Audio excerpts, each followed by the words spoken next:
Olá, meus irmãos, bem-vindo novamente ao canal Refletindo sobre a Palavra.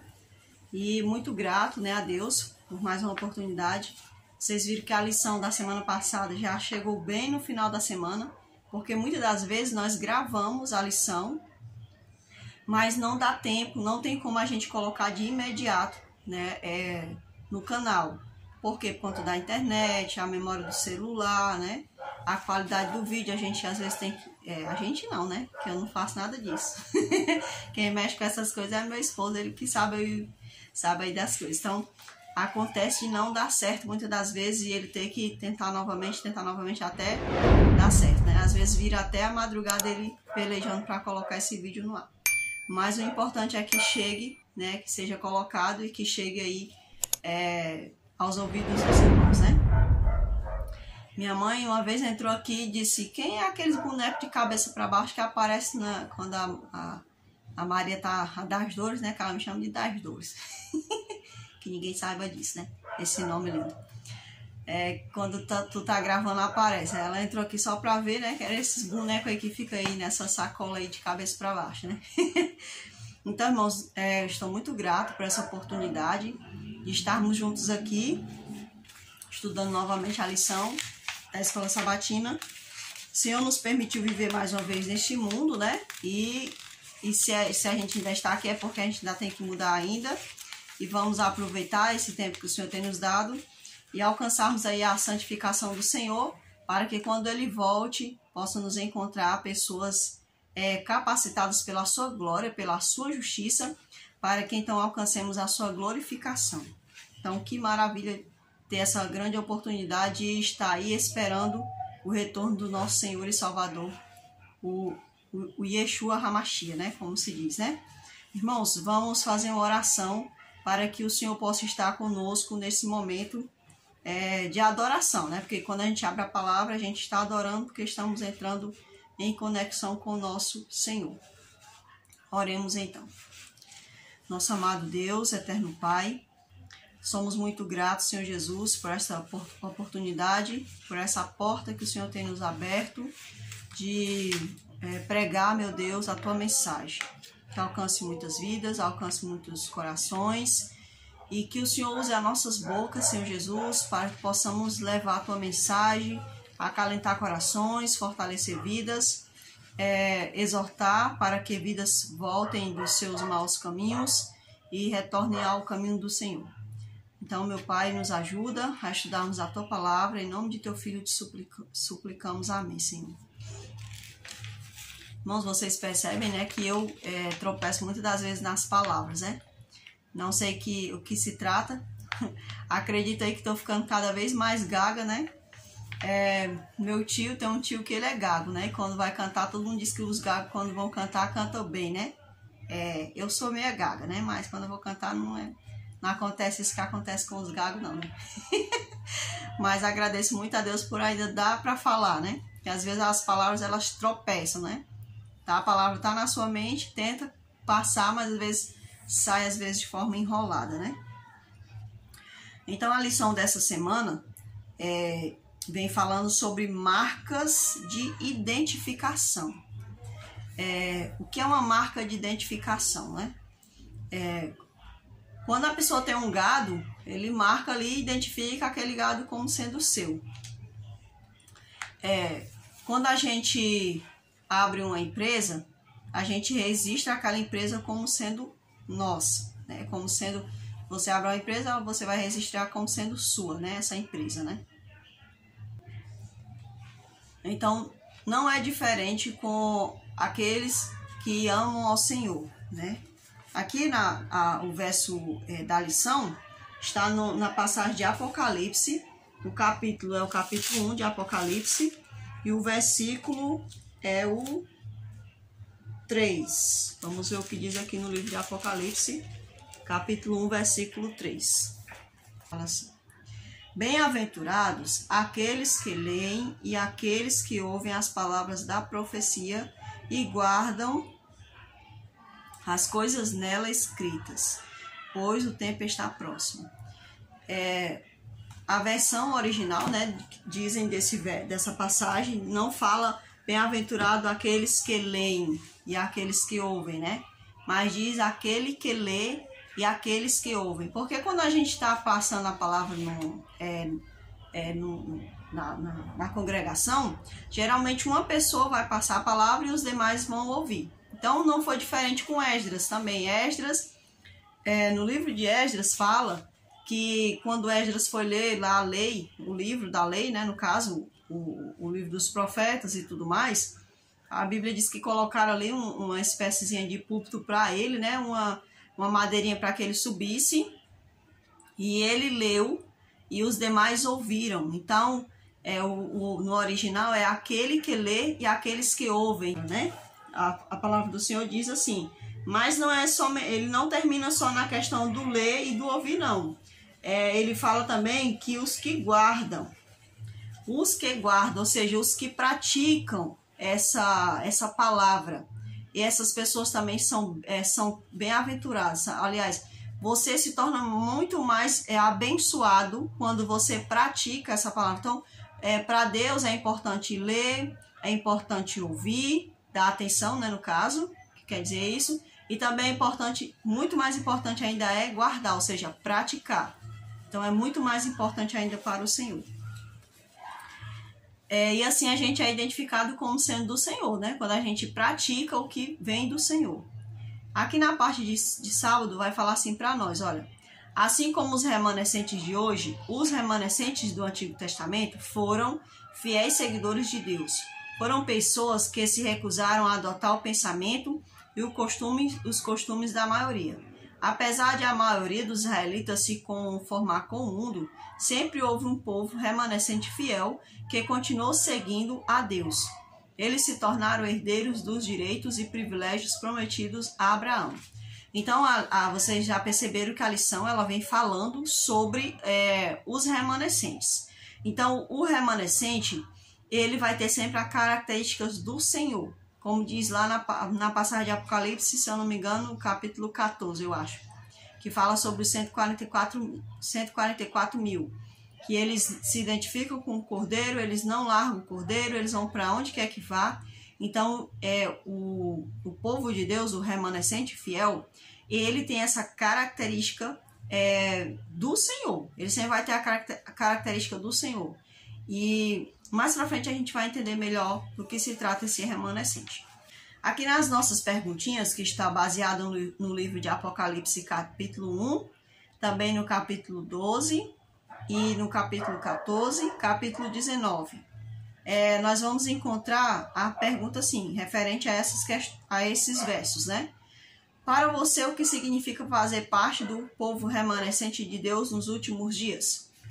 Olha, eu não sei qual a resposta que você colocou, mas a minha resposta para mim é um privilégio que eu saiba, né, que eu chegue a saber que eu estou fazendo parte do remanescente do Senhor, ou seja, daquele restinho de povo que obedece ao Senhor. Então, eu preciso que o Senhor me ajude a ser do povo remanescente, porque para mim vai ser algo maravilhoso saber que um dia eu vou poder encontrar meu Senhor, porque o remanescente, a característica dele é estar com o Senhor para se encontrar com o Senhor. Esse é o objetivo dele, é encontrar o seu Senhor. Então, para mim é um motivo de muita gratidão. Os remanescentes no final dos tempos são identificados com os que obedecem os mandamentos de Deus e se mantêm fiéis ao testemunho de Jesus. Em sua opinião, essas podem ser características de uma denominação? Eu não acho que é uma característica de uma denominação. Muitas pessoas vão dizer que o remanescente se trata da igreja adventista do sétimo dia, a qual eu me congrego, ou muitos de vocês aí do outro lado se congregam. Nós não podemos minimizar essa palavra remanescente a uma denominação, porque dentro das denominações existem muitas pessoas as quais elas nem querem fazer parte do remanescente, porque o remanescente é aquele que abre mão de si, aquele que renuncia para viver a vontade do Senhor. Então, o fato de eu estar dentro de uma denominação, que essa denominação possa vivenciar muitas coisas da Bíblia, isso não quer dizer que essa denominação, ou que parte da denominação, aliás, que a denominação toda em si, que a sua membresia, façam parte do remanescente, ou seja, seja um remanescente de Deus. Então, isso seria muito, minimizar muito a palavra do Senhor quanto a esse texto remanescente, essa palavra remanescente. Então, para mim, não é uma questão de denominação.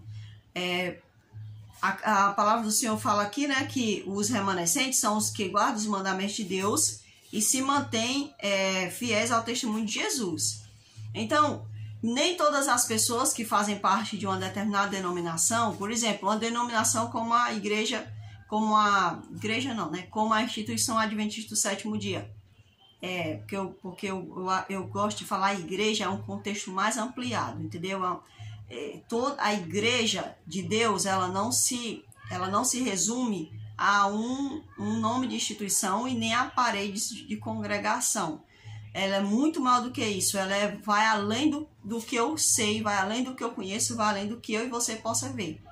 A igreja do Senhor, ela é grande, ela é mundialmente, ela é invisível, né? Muitas das vezes eu não posso identificá-la, mas o Cordeiro, o Senhor, pode identificar essa igreja. Então, essa igreja, ela é muito mais do que eu possa pensar. Mas a questão é que o fato dessa denominação, ela expor para nós a questão dos mandamentos, e eu sou grata a Deus por isso, por encontrar um pequeno povo que também que tem essa mesma convicção que eu, né? Ou acredita no testemunho do Senhor Jesus, que aqui também as pessoas levam muito, algumas pessoas costumam dizer que o testemunho de Jesus as palavras da irmã White, mas o testemunho de Jesus não é isso. O testemunho é aquilo que o profeta vai sempre trazer sobre a pessoa do Senhor Jesus. Então, o testemunho, que é o dom de profecia, né? Ou seja, esse dom que vai sempre edificando a igreja de Deus, ultrapassa essa questão desse entendimento que muitos irmãos adventistas têm, de dizer que o espírito de profecia se trata da irmã White, mas não se trata da irmã White. O espírito de profecia é um dom que está sempre trazendo a pessoa de Jesus Cristo para o debate, né? Digamos assim, para ser falado. Ou seja, está sempre alguém que, movido pelo Espírito Santo de Deus, está sempre trazendo ali a humanidade para a pessoa do Senhor Jesus Cristo. Então, esse dom foi dado a muitos homens no passado, foi dado a pessoas da época da irmã White, foi dado à irmã White e é dado ainda hoje para muitas pessoas. Então, o testemunho de Jesus, ele não é o que muitas das vezes a gente costumava aprender dentro da igreja, né? Dentro da congregação, muitas das vezes. Então, o remanescente fiel é aquela pessoa que guarda os mandamentos do Senhor. Quais mandamentos? Os mandamentos bíblicos de Êxodo 20. Então, o remanescente, ele está alinhado com os mandamentos de Deus, não com os mandamentos manipulados do catolicismo apostólico romano, e tampouco daqueles que derivam do catolicismo apostólico romano, como são aí ensinados nas igrejas evangélicas, que as pessoas também chamam igrejas protestantes, né? Como é ensinado aí nas denominações protestantes, que tem o mesmo ensinamento católico apostólico romano quanto ao mandamento, mas aí a gente tem que ressaltar que esses irmãos dessas denominações, eles não... a única coisa que eles tiraram, que eles continuaram abstendo de dentro dos 10 mandamentos bíblicos, foi apenas a guarda do sábado. Quanto que a Igreja Apostólica Romana, ela tirou o mandamento que se refere a imagens, né? Também modificou o mandamento que não tomarás o nome do Senhor teu Deus em vão. Ela, se eu não me engano, ela modificou deu uma modificadinha. Da idolatria ela tirou. E o outro mandamento que ela também tirou foi da guarda do sábado. Então, a Igreja Apostólica Romana, ela tirou essas partes. Já os outros protestantes que derivaram dela, né, no caso, eles permaneceram abstendo apenas o sábado. Ou seja, eles acreditam que não é para praticar idolatria, que não é para levantar o nome do Senhor em vão e assim por diante, mas quando chega na questão do sábado, eles tiraram fora a questão do sábado bíblico. Então, eles têm que ver o que foi que aconteceu para eles tirarem o sábado do Senhor, que é o 7º dia, lá de dentro dos 10 mandamentos, sendo que nós não temos autoridade para fazer isso, né? Então, meus irmãos, passando aqui adiante, deixe aí seu comentário. Você pode deixar algum conhecimento que possa esclarecer melhor aqui para nós. O pecado de Babilônia é a autossuficiência. De que maneira as pessoas são tentadas a serem autossuficientes hoje? Então, uma pessoa autossuficiente, todos nós sabemos, é aquela pessoa que não precisa de ninguém, só ela resolve tudo por si só, ela faz tudo só, ela é capaz de se autoajudar. Então, a humanidade hoje, ela muitas das vezes, muitas pessoas dentro da humanidade tendem a ser autossuficiente, né? Ele mesmo resolve as coisas por si só, ele quer seguir o próprio conceito dele, ele não precisa muitas das vezes do Senhor, então ele é autossuficiente. Só que aí fica estranho porque quando o Senhor vier, vai necessitar de ser lavado pelo seu sangue, e aí não vai acontecer isso na vida dele. Então, não tem como ir com o Senhor, porque não teve o estar debaixo da graça do Senhor, mas sim estar debaixo da sua autossuficiência, né? Quais são as 3 mensagens angélicas de Apocalipse 14? Marque-as em sua Bíblia. Em sua opinião, de que forma a igreja tem enfatizado essas mensagens? Ali o anjo, ele disse, temei a Deus, dai-lhe glória, né, e adorai aquele que fez. Então, as 3 mensagens que o anjo enfatiza, fora outras mensagens lá dentro, mas essas são as ênfases que ele dá, que é a questão de temer a Deus, que o ser humano não é mais temente a Deus, né? Muitas das vezes até nós que dizemos que seguimos a palavra e tudo mais, às vezes, nós também muitas vezes queremos andar segundo a nossa autossuficiência, né? Então, o homem esqueceu de temer a Deus. A outra parte é da glória. Então, a glória do Senhor, ela foi desvirtuada. O homem não dá mais glória ao Senhor, ele dá glória a si mesmo, ele dá glória ao outro ser humano, ele dá glória a obras humanas, ele dá glória a seres inanimados. Então, ele desviou a glória, né, esse ato de glorificar ao que de fato merecia, que é o Senhor. E também a questão do adorar, que também tem muito a ver com a questão, tudo tá ligado, temer, dar glória e adorar, tá tudo muito ligado. Hoje eu estava até conversando com o irmão, que é sobre a necessidade que nós temos de adorar. Se eu não adoro a Deus, eu adoro qualquer outra coisa. Mesmo um ateu que diz que não adora a Deus, não confia em Deus, ele vai acabar buscando algo para adorar. Às vezes ele é muito dedicado ao trabalho, às vezes adora a ciência. Então ele sempre vai ter algo para adorar, entende? Então nós somos seres carentes nós somos necessitados de adorar. E se nós adorássemos a Deus, nós teríamos mais vida, mas às vezes a gente perde nosso tempo adorando coisas que não nos dão vida, né? Aqui na parte de segunda-feira fala para nós que Apocalipse 1:3 é um convite para que as pessoas leiam e conheçam o conteúdo do livro do Apocalipse. Eles serão bem-aventurados se o fizerem, ou seja, está dizendo, né, bem-aventurado, ou seja, feliz aquele que lê, né, que ouve e o que guarda, né, as palavras escritas nesse livro. Então, é um convite, ele está ali fazendo uma alusão, né? Olha, se você ler esse livro, você vai ser feliz, viu? Mas é muito interessante, daqui mais para frente a gente vai ver que não é assim que é ensinado, né? Jesus havia ordenado que João escrevesse um livro, o que lhe foi revelado, e então enviasse para as 7 igrejas da Ásia. O livro do Apocalipse é repleto de símbolos e foi escrito em uma linguagem incrível. Então é interessante que o livro chamado Apocalipse, e o qual também fala que ele é o livro da revelação, ele não é o livro do esconderijo, ele não é o livro do secreto, né? Ele é o livro da revelação. Então o convite é para que a gente possa ler. Quando João fala, quando o anjo fala a João, ele está se referindo a ler esse livro. Que bem-aventurado é, porque que o Senhor, na sua onisciência, ele sabia que nos últimos tempos Satanás iria trazer temor. Por quê? Porque o Senhor iria usar figuras de linguagem nesse livro, né? Então, o homem, muitas das vezes, com as suas más interpretações, levou muitas pessoas a não quererem ler esse livro, temer, né? Ter medo do livro e tudo mais. Então, o Senhor ele já tinha dito, né, que o nome do livro ia ser Apocalipse, ou seja, no seu original, a revelação. Então, muitos hoje ainda têm o livro como algo secreto, como algo que você não pode ler, né, como algo obscuro. Ixi, o livro do Apocalipse é quase que tem a mesma medida lá do... como é o nome daquele livro, meu Deus, que até o pessoal chama, acho que é não sei o que, de São Cipriano, esqueci até o nome do livro. Então, o pessoal... Parece que tem um livro do Apocalipse como se fosse aquele livro lá, gente. Então a gente vê assim que até mesmo pessoas de dentro do meio religioso têm medo de ler o livro do Apocalipse. Então, como é que vai entender a revelação do Senhor?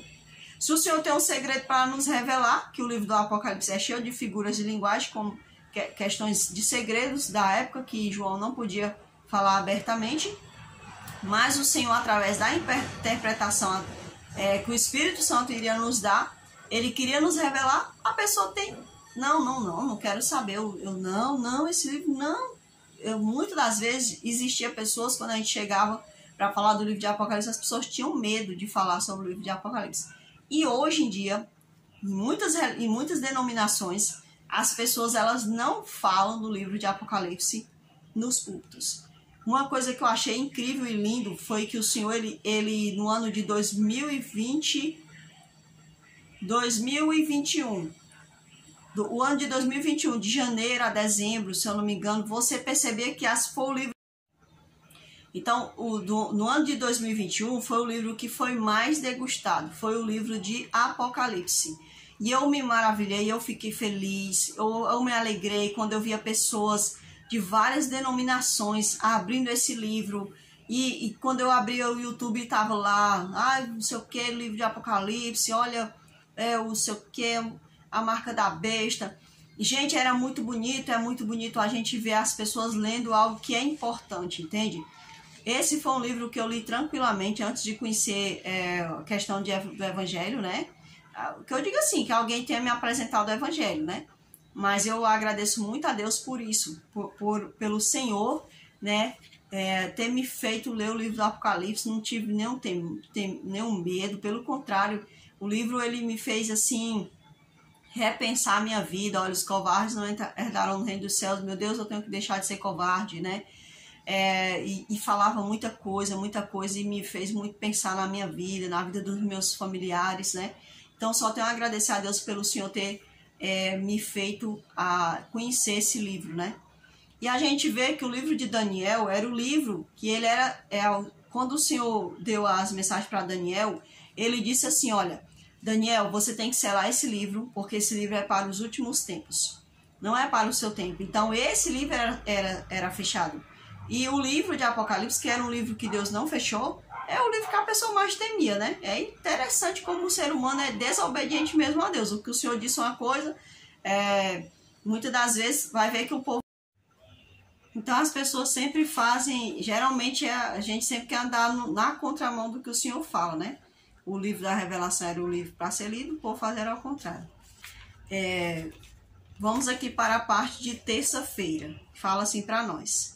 Noé é aquele e aqueles que com ele estavam na arca, ou seja, eles foram os remanescentes. Então, a gente vê ali Noé, a sua família, remanescendo daquele povo antediluviano, né? Que eles desobedeceram a Deus de um tal modo que o Senhor resolveu destruir tudo, e a história vocês já sabem. E aí, sai ali como remanescente Noé e sua família. Depois vem novamente vem as gerações e tudo mais, então vem novamente essa questão do pecado entranhado, novamente porque o mundo está seguindo o seu percurso, né? E aí Deus agora chama um novo remanescente, faz esse convite a Abraão, representando, né, os remanescentes, porque o Senhor não podia escrever a história de todos os remanescentes, né? Então ele vai ali, ele aceita esse convite para ser um remanescente, porque ele ama o Senhor, ele quer agradar o Senhor, quer viver de acordo com a vontade do Senhor. Então, nasce aqui Abraão como um novo remanescente, né? E no livro de Apocalipse, a gente também vê que aponta, né? O livro de Apocalipse ele vai apontar para a segunda vinda do Senhor Jesus, E esse livro está apontando sempre para o conflito entre o adversário e o Senhor, né? Então, esse é o ponto do livro de Apocalipse, como tudo nasceu, como foi que aconteceu no céu.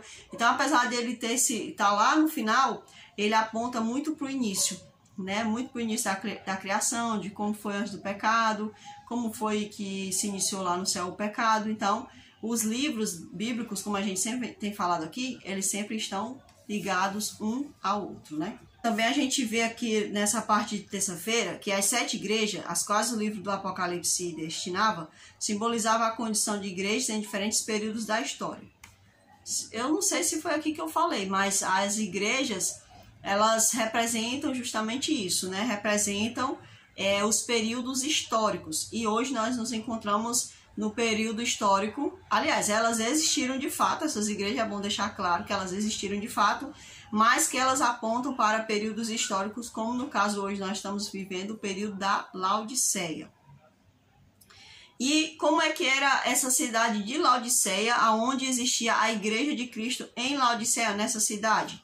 Aqui diz que a Laodiceia se localizava na cidade de Denizli, na Turquia, no cruzamento de estradas principais da Ásia Menor. Antigamente, a água da cidade vinha por meio de aquedutos das fontes termais ao sul da cidade até chegar em Laodiceia. Então, aqui fala que Laodiceia, né, e também em muitos outros lugares, fala que Laodiceia era uma cidade rica, uma cidade bem abastecida. Por isso que o Senhor disse que o povo se sentia rico, né? Mas só que o Senhor disse, eu aconselho que compre de mim ouro, colírio, né, e tudo mais. E aí o Senhor, ele fala que a Laodiceia também é representada aqui por uma água morna. Por quê? Porque aqui, de acordo aqui com a história, havia esses aquedutos que traziam essa água, e quando a água chegava lá na população da cidade, ela era uma água ruim para se tomar. Ela era uma água que causava vômito nas pessoas, né? Então hoje, o período do mundo hoje é um dos piores períodos, que é um período onde a gente se acha rico, abastecido, espiritualmente. Aqui está falando no sentido espiritual. Então, a gente se acha autossuficientes, né? Então, a gente nem reconhece que a gente precisa comprar, que a gente precisa participar da justiça de Cristo para que as nossas vestes sejam esbranquiçadas, para podermos alcançar o céu.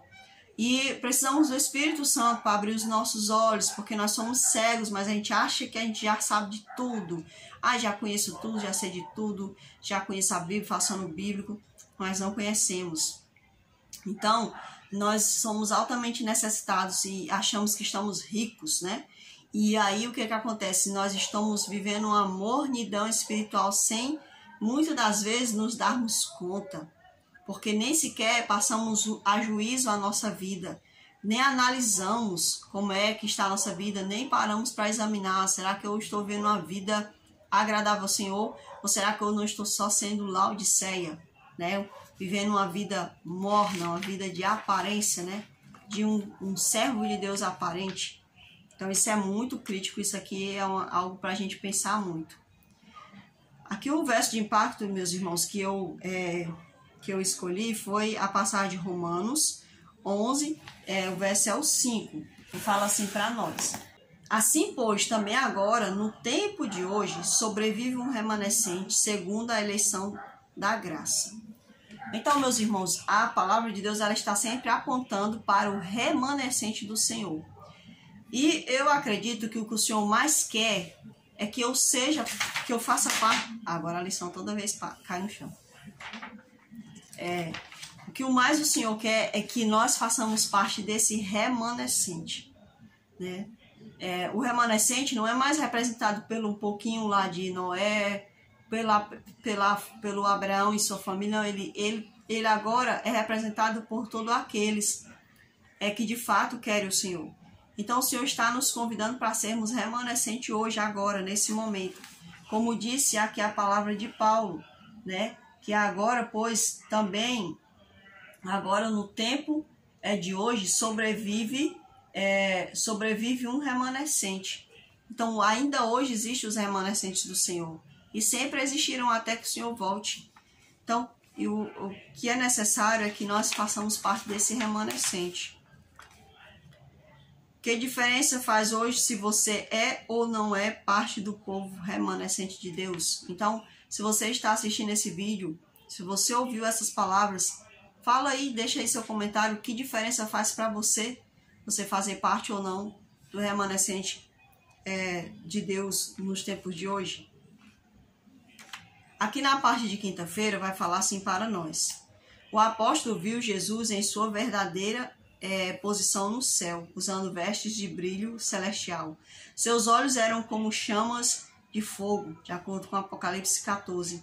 E de sua boca saiu uma espada afiada, simbolizando o poder de sua palavra. Já imaginou isso? Às vezes eu tenho um sonhozinho, meus irmãos. Eu sonho e eu já fico maravilhada com certas coisas que eu vejo. Imagine o que João viu, né? Essas visões aqui do céu, o anjo que ele presenciou realmente ali com ele. Maravilhas, só maravilhas mesmo. Que eu acredito que se eu tivesse uma vida mais no altar, eu também participaria ou não, né? Também depende da vontade do Senhor, né? Se ele quer se revelar ou não, né? Então, o pouco que ele já tem me revelado, eu já sou agradecida. E eu espero que eu seja cada vez mais capacitada a receber mais do Senhor, né? A ser mais cooperadora, né? Do trabalho do Senhor nessa terra. Então, foi uma coisa maravilhosa, né? Para João ter essa visão aí das coisas do céu. Na parte de sexta-feira, fala para nós que sobre a ideia de fazer parte do remanescente, como esse conceito impacta a sua vida? Como você acha que devemos nos portar como cristãos que esperam a breve volta de Jesus? Aí, eu vou deixar aqui minha opinião, né? Você vai deixar a sua, claro, né? O seu pensar. Eu acredito que o modo correto de uma pessoa se portar, como fala aqui, esperando a breve volta de Jesus, é sendo amigo dele. Ora, se eu tenho um amigo e esse amigo ele conversou comigo e tudo mais, e ele disse: olha, tal dia eu vou voltar na tua casa. Tal dia não, né? A qualquer momento eu vou voltar na tua casa. E eu sei do que ele gosta, sei do que ele gosta de comer, eu sei de como ele gosta de... qual lugar melhor que ele gosta da minha casa, eu vou querer agradar esse amigo, né? Com a alimentação e tudo mais. Então, não é diferente com a pessoa do Senhor.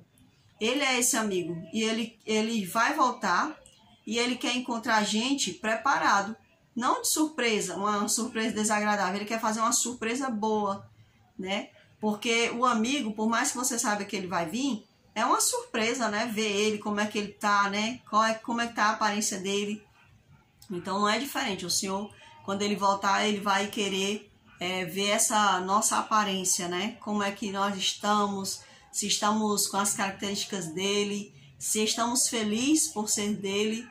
E aí ele vai nos dar o maior do seu presente, que é a sua glorificação, né? Ou seja, a transformação a ponto de sermos um com ele, totalmente eternos com ele, né? Como ele... Não aqueles eternozinhos lá do filme, certo? O filme que estava passando aí tal dia, né? Mas o eterno da eternidade participativa com o Senhor Jesus Cristo. Considere esta parábola do Dr. Jack Provontia. Acho que é assim o nome do homem, eu não sei, né? Era uma vez 3 ervilhas que viviam numa vargem. Essas ervilhas, né? Vou contar aqui por alto que eu ainda me lembro, né? Essas ervilhas eram 3 ervilhas. Aí elas fizeram da parede da casquinha da vagem seu mundo.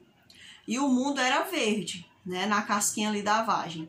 Só que chegou o momento da vagem se abrir. E aí as ervilhas viram que o mundo tinha muitas cores além do verde, né? E então uma ervilha passou para fora e ficou com a cor marrom. A outra resolveu que ia ficar com a cor verde da casca e preferiu ficar lá dentro, né? Se eu não me engano é assim, a não ser que eu tenha trocado aqui as bolas, né? Deixa eu ver aqui. Deixa eu ver aqui. Então, assim, nós sabemos o que essa parábola quer contar para nós. Ela quer contar para nós que nós precisamos ser aquilo que o mundo precisa. Que digamos assim, por exemplo, hoje eu encontrei o evangelho vivo, bebendo líquido, mas o Senhor quer me dar o sólido, e depois que eu me alimentar desse sólido, agora eu passo a sustentar outros através desse alimento sólido que o Senhor me dá. Mas muitas das vezes a gente está querendo ficar só naquela, sabe? Só dentro da casquinha da ervilha. A gente não quer servir ali para servir como exemplo para o mundo. A gente não quer ser remanescente para o mundo. A gente não quer renunciar ao nosso eu. Então a gente se acomoda, como diz aqui a história, né? A gente se acomoda com a vida que a gente tem. Então, aqui tem uma pergunta. Que tipo de ervilha você deseja ser? Será corajoso para se comportar como um verdadeiro remanescente de Deus, que guarda os mandamentos e professa o testemunho de Jesus? Então aqui, a pergunta é, como eu e você vamos ser, né? Nós vamos ser como a gente é, ou a gente vai querer ser um remanescente para fazer a palavra do Senhor crescer nesse mundo? A igreja é como um grande navio sendo sacudido pelas ondas dos diferentes estresses da vida. Nosso dever não é abandonar o navio, mas mantê-lo no curso. Então, às vezes, a gente passa por situações que muitas das vezes a pessoa pode escolher abandonar a fé e viver conforme o mundo pede, ou simplesmente eles tentar ali ajudar o barco a manter o seu curso. Então, qual a decisão que a gente pode tomar, né?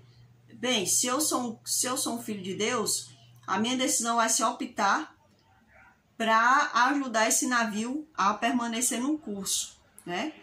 E lembrando que esse navio da fé não é só a minha fé, também tem outros que também precisam muitas das vezes da minha ajuda, ou eu também posso estar precisando da ajuda de outros quanto à minha fé. Não devemos nos importar de insultar aos homens, se respeitando-os, ofendemos a Deus. Aqui, aliás, eu nem disse o nome da primeira pessoa, não foi? É Bonifácio que falou a primeira frase. A segunda frase foi dita por John Chrysostom.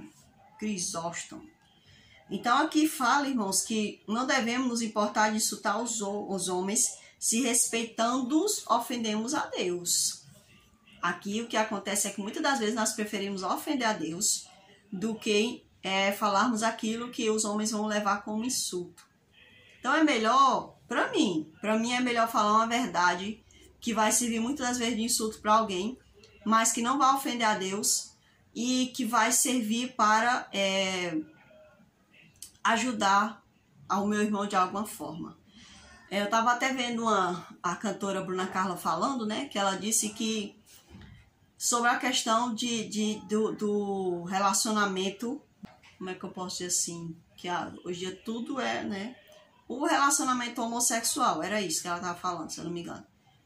Acho que era um casamento, eu acho. E ela estava dizendo que não podia ofender a Deus para agradar o seu amigo, né? Então é um pensamento que também é um pensamento meu, tá entendendo? Uma vez um casal, umas pessoas na igreja estavam falando que eles falando, né, de um rapaz, que aquele rapaz, ela, isso, ela, aquilo. Eu disse assim, não, olha, o ver cristão não trata o outro por ela, porque não é ela, é ele, né? É ele. Aí, não, mas eu vou ofender ele. Mas aí eu vou ofender a Deus, tratando aquela pessoa por ela, sendo que não é ela, e eu vou mentir para ela, vou ajudar ela a mentir para ela mesma, dizendo que ela é ela sem ser, dizendo que ela é ela sem ser, aliás, dizendo que ele é ela sem ser ela de fato, né? Então, muitas das vezes a gente prefere ofender a Deus do que ofender aos homens. Por exemplo, a guarda do sábado. Às vezes a gente prefere transgredir o sábado para não ofender aos homens, o homem não vai saber, para o homem não saber que eu guardo o sábado, para ele não falar de mim, para ele não falar contra mim. Eu prefiro ofender a Deus do que guardar o sábado do Senhor. Guardando o sábado do Senhor, né? Então eu ofendo a Deus. Então eu prefiro ofender a Deus transgredindo, né, para fazer a vontade do homem, do que fazendo ao contrário. Então, muitas das vezes nós somos, a nossa convicção em certas coisas parece que ela é rapidamente deteriorada quando a gente se vê nessa situação, entende? De ter que ofender ao homem ou não. é que a gente está ofendendo a pessoa diretamente, porque às vezes a gente está ofendendo conceitos que ele tem que se contrapõem contra a palavra, né? Conceitos que se contrapõem contra a palavra. Então, a gente prefere às vezes ofender a Deus do que falar a verdade para aquela pessoa. Por causa da importância do livro do Apocalipse, é fácil entender porque o inimigo tem tanto interesse em desviar a atenção das pessoas da mensagem que ele apresenta. Ou seja, as pessoas elas são desviadas do livro do Apocalipse porque o mesmo chama-se revelação. Revelação do quê? Do conflito desse mundo, de como tudo começou, de como tudo vai terminar, de como virá o juízo do Senhor. Então o inimigo ele tenta nos destruir, tenta destruir o nosso interesse por ler o livro do Apocalipse, porque aí a gente não vai descobrir a verdade. Simples assim, né? Então o inimigo ele é estrategista e nós que deveríamos vigiar mais. Então, meus irmãos, eu espero que vocês tenham gostado dessa lição. Nunca dá para eu diminuir, né, o tamanho, porque eu falo demais, né? Nem sei quantos têm paciência de assistir essa lição, mas eu sei que tem alguma gotinha, tem um remanescente que assiste, né, essa lição. Deus seja louvado por isso. Espero que vocês fiquem na paz do Senhor.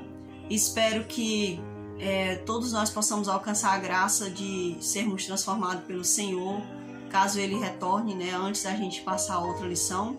E se Ele não retornar conforme a vontade dEle, que nós possamos viver debaixo da sua graça, como Ele pede a cada dia. Vocês possam assistir esse vídeo, possam compartilhá-lo, possam deixar o seu gostei se tiver gostado.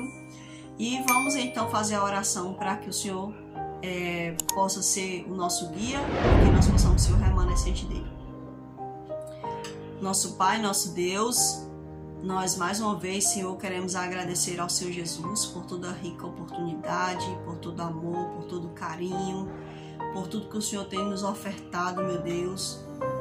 Coisas que eu não tenho nem como falar e nem ninguém tem, Senhor, porque não tem como, Senhor Deus, não tem como a gente expressar toda a gratidão. E eu gostaria de ser mais grata, Senhor. Gostaria de ser mais grata, eu sou muito ingrata, não reconheço muitas bênçãos que o Senhor tem me dado, gostaria de que os meus olhos fossem mais abertos.